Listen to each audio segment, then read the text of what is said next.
Hey, Michael, back here at Sapwood Cellars talking about Shared Kingdom, a beer we brewed over at Black Flag Brewing Co. in Columbia, Maryland. Our neighbors, one of our closest brewing partners in the area.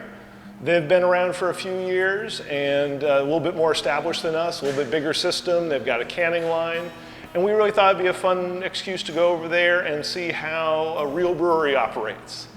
We're still getting our feet under us, still tweaking things, and it was really cool just to go to some place that has run into some of the problems we've run into and found good solutions.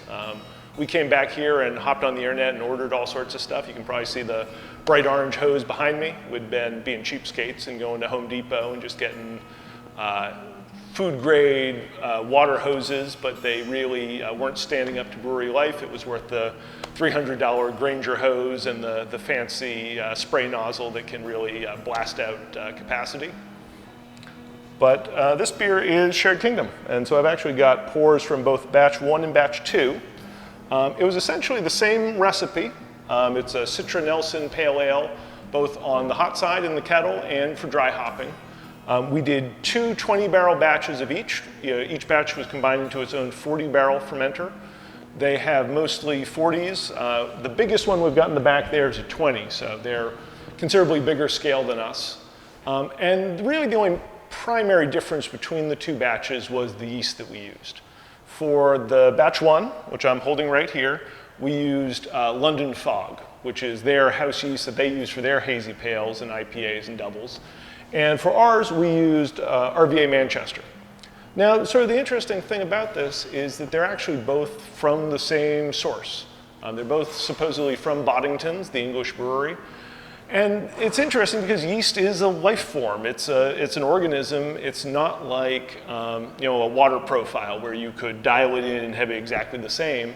It's a lot like hops. When people talk about Citra and Nelson, they're talking about a lineage, a genealogy, but it's not always going to be exactly the same genetic material. There are mutations, there are differences from growing and all those sorts of things. And in this case, this yeast was harvested potentially at very different times. It's been stored in different ways. There are a whole variety of factors, in addition to just sort of general brewing dynamics. They're going to affect what kinds of flavors it produces, the appearance of the beer, how it interacts with hops, all those sorts of things. So I thought it'd be fun to sort of try these 2 beers side by side and talk about the differences a little bit.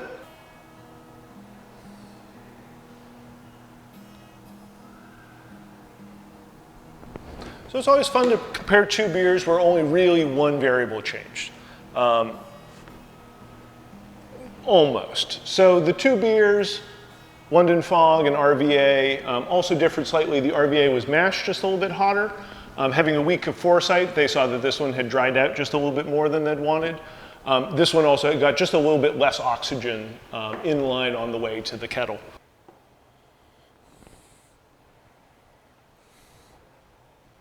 The noses are relatively similar. I'd say the Nelson pops out just a little bit more with the London Fog. The RVA typically has just a little bit of a richer palate, but that also means more esters, which also means that the hops are a little bit more obscured. Sort of the classic advice for IPA was always to use a very clean yeast so that you wouldn't get in the way of the hops. In the right hands, though, yeast esters can support the hops rather than obscuring them. In this case, though, they walk a little bit onto the Nelson. Nelson doesn't come off as distinctly as it does in batch 1. Nelson's one of my favorite hops, and so I really love when it's expressive. I mean, if you're paying that money for a hop, you really want to taste it. The Citra comes through a little bit more in this. It's more citrusy, more bright, where this is a little bit more herbal, a little bit more dank, a little bit more that gooseberry, white wine, Sauvignon Blanc, rhubarb, caddy, whatever you want to call it. It's fun to try these 2 beers side by side. It's surprising how much of a difference there is. I honestly don't have a preference one way or the other. This one definitely is a little drier. This one is more, I think, where the taste for IPAs has gone. Rounded, softer mouthfeel, definitely a little bit sweeter, although I wouldn't call it a sweet beer. It's not a sugary beer. It's not one of these that has lactose or a huge amount of maltodextrin in it. They're both really nice beers, though. They didn't make a distinction in packaging them. Again, they're exactly the same beer.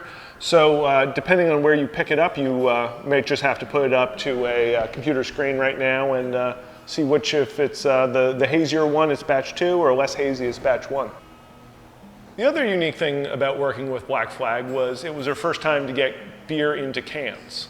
For a long time, cans were really not looked positively upon. I mean, Sam Adams years ago in their Bill of Rights for beer drinkers said that beer should never be in a can. Of course, they've changed their mind on that as the years gone on, and they now can Boston Lager and a couple of their other beers. There are certainly positives and minuses to putting cans versus bottles. The nice thing about cans is they block all light. If it's run correctly, they can be just as low oxygen. If you're drinking out of a glass and decanting out of the can, they can be just as good to drink from as, just as good to have a beer from as a bottle. They're also really beautiful, and the cans themselves, as I'm sure you can see, are really just great graphics. Our bar manager, Spencer, pitched the idea for the label, and Black Flag's artists ran with it and did a gorgeous job. The canning line itself that Black Flag has is really well set up. Cans start on the depalletizer. They are coming down. They get flipped over, and that just allows them to be cleaned of any particulates that they may have picked up on their way. They then go down into the filling station where the pickups come down and purge them with CO2 and then fill. You can see a little bit of foam forming on the top, and that should be the top layer, and that should be when the lids are dropped down, that should be just onto foam. The foam ideally is full of CO2, so you're getting all the oxygen out.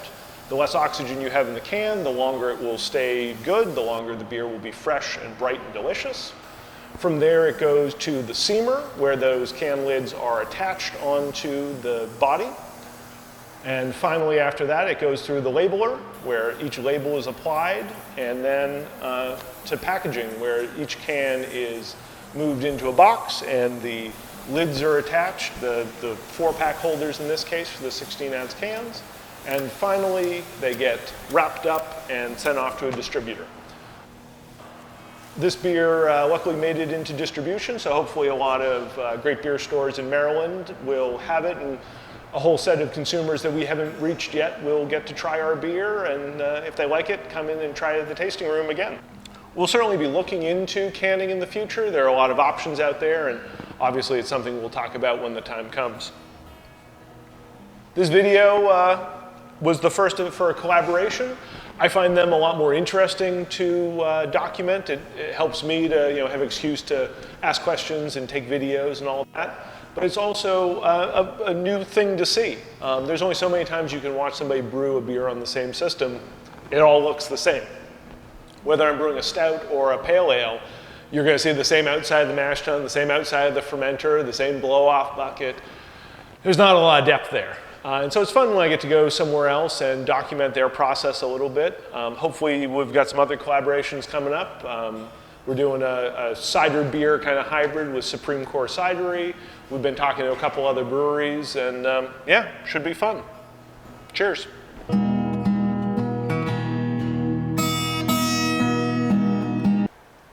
The other thing I got complaints about was I smack my lips when I drink things, and they were like, cut off his mic, Waze. Well, he's drinking.